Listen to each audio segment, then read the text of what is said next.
તો પંખલ આજે પંચમ ક્ષેત્રની અંદર જે આપણે બેઠા છે એ રાજા દક્ષજી રાજગાર છે. દક્ષ રાજાની રાજા પંખ એમનું આશ્રમમાં જોવા માટે ગયા છે. દર્શન ત્યાં ગયા છે. સીતાકુંડ છે જે સીતાજી એ જગ્યાએ ત્યારે દેવહૂતિ અને ગંધર્વ ઋષિ અબલિકા લગ્ન થયા. સમય નીકળી ગયો એટલે ત્યાં ઇન્ડિયામાં કપિલ મહારાજનો અવતાર હતો. કપિલ મહારાજનો જન્મ થયો. બહુ કપિલ મહારાજનો જન્મ થાય છે અને બિંદુ સરોવરના કિનારે તપોભૂમિ બતાવે છે. શ્રાવ નક્ષત્ર બતાવે છે. કારણ દેવહૂતિ એ ખૂબ જ સારા સુંદર સ્વભાવની, ભક્તિવાળી, જ્ઞાન, વૈરાગ્ય આ બધા નિયમોને પાળવાવાળા. એટલા માટે આ બિંદુ જે સર્વ છે એટલે કહે છે માતૃશ્રાદ્ધ કરવું તો આપણે સિદ્ધપુર જવું. એટલા માટે માતૃશ્રાદ્ધ કરવા માટે સિદ્ધપુર જવું અને પિતૃશ્રાદ્ધ કરવું તો જ્યાં ત્રિવેણી ત્રણ નદીનો સંગમ હોય ત્યાં જવું. તો અહીંયા ત્રિવેણી નદીનો સંગમ એટલે ચાંદોદ ડભોઈથી પહેલી વાર જોયું. ચાંદોદ ત્રિવેણી નદીનો સંગમ છે.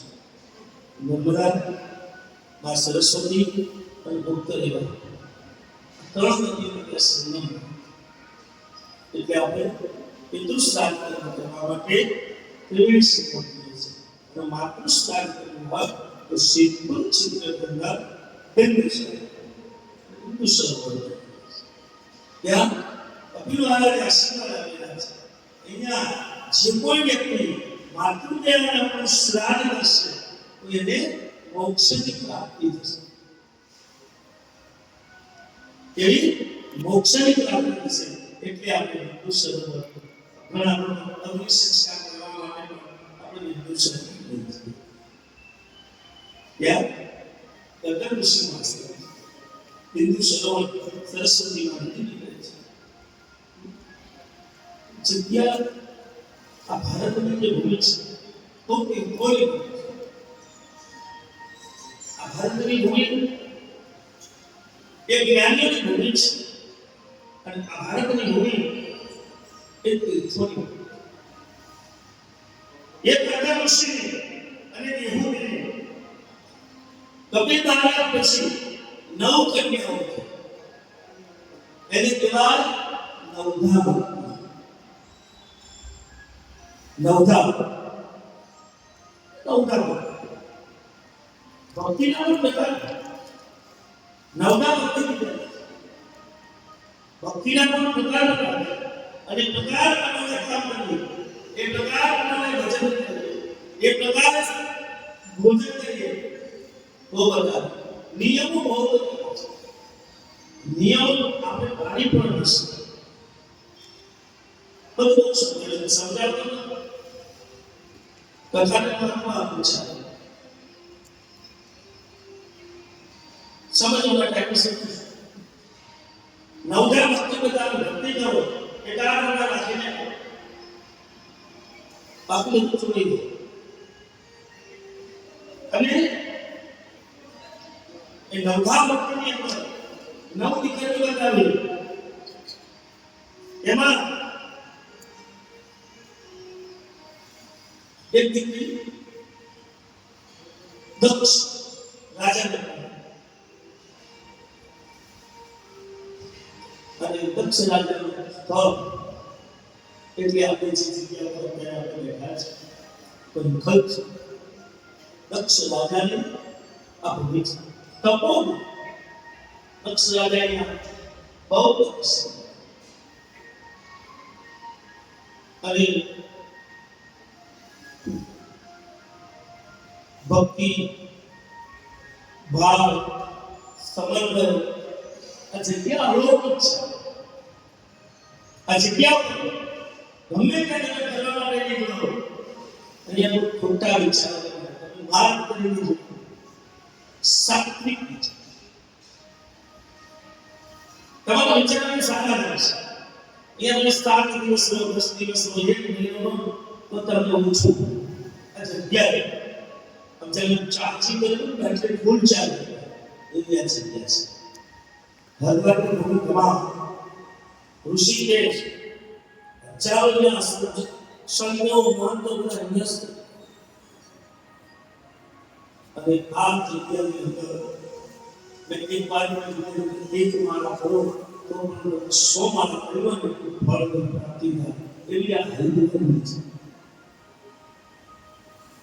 લોકો સ્પેશિયલ અવસ્થા કરવા માટે અહીંયા હરિદ્વારમાં નીકળ્યા સરસ મજાના આશ્રમ રાખે લોક રાખે અને 10 દિવસ સુધી અહીંયા અનુષ્ઠાન કરવાથી એકાગ્રતાની પ્રાપ્તિ થાય. અનુષ્ઠાન કરવાથી જીવનની અંદર સારી આપણી પ્રગતિ થાય. 12 મહિના એક મહિનો તમારે એવો રાખવો જોઈએ ભગવાનનું ભજન કરવા માટે. એક વર્ષ શક્ય નથી. એક મહિનો તો તમે સતત ભજન ના કરી શકો તો દર 3 વર્ષે અધિક માસ આવે. અધિક માસની અંદર તમે આવો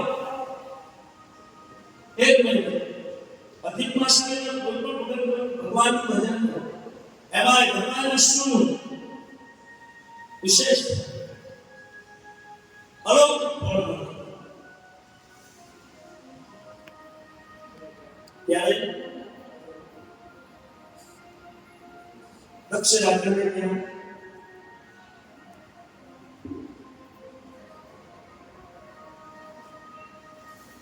દીકરીના જન્મ છે અને માં જગદંબા સ્વરૂપ માં ભગવતી ઉમા એટલે કે વ્યાપી પાર્વતી એમનો જન્મ થયો છે. સમય જે પિતા વ્યાખ્યાન વિસ્તારથી બતાવ્યા જોઈએ તો સમયને આપણે પહોંચી નથી. અનેક સમયે એ દીકરીના વિવાહ પણ સમયને આપી દે છે અને એક દીકરીનું લગ્ન આજે સતીમાં ઉમા મા ભગવતીનું લગ્ન વિવાહ ભોળાનાથની સાથે લગ્ન થયા છે. સમય વીતો ગયો છે.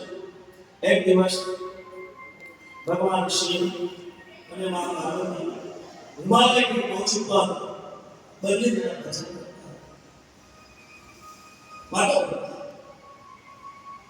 આનંદ કરતા. એ પછી સમય થોડો વીત્યો ગયો એટલે દક્ષ રાજાને ઈચ્છા થઈ કે મારે પણ મોટો યજ્ઞ કરવો છે. એમને યજ્ઞનો પ્રારંભ કરવાનું આયોજન કર્યું અને પ્રકારના ઋષિમુનિઓને આમંત્રણ આપ્યું, દેવોને આમંત્રણ આપ્યું, બ્રહ્મા વિષ્ણુ આવા દેવતાઓને આમંત્રણ અને કીધું મારે યજ્ઞ કરવો તમે બધા અહીંયા યજ્ઞનું આયોજન કર્યું. બધા દેવતાઓને બોલાવ્યા, આમંત્રણ આપ્યું. બધા દેવતાઓ વિમાને નીકળ્યા અને મા પાર્વતી વિચાર કરે છે કે આ દેવતાઓ આ વિમાન લઈને ક્યાં જાય છે. ત્યારે શંકર મહારાજ કહે છે કે તારા પિતાશ્રીએ મોટો યજ્ઞ રાખ્યો છે અને આ યજ્ઞમાં બધા જાય છે. તો દીકરી કહે છે કે બાપના ઘરે પ્રસંગ હોય અને હું ના જઉં એ કેવું લાગે. એટલે ભગવાન કહે છે કે વગર આમંત્રણે કોઈના ઘરે જવાય નહીં.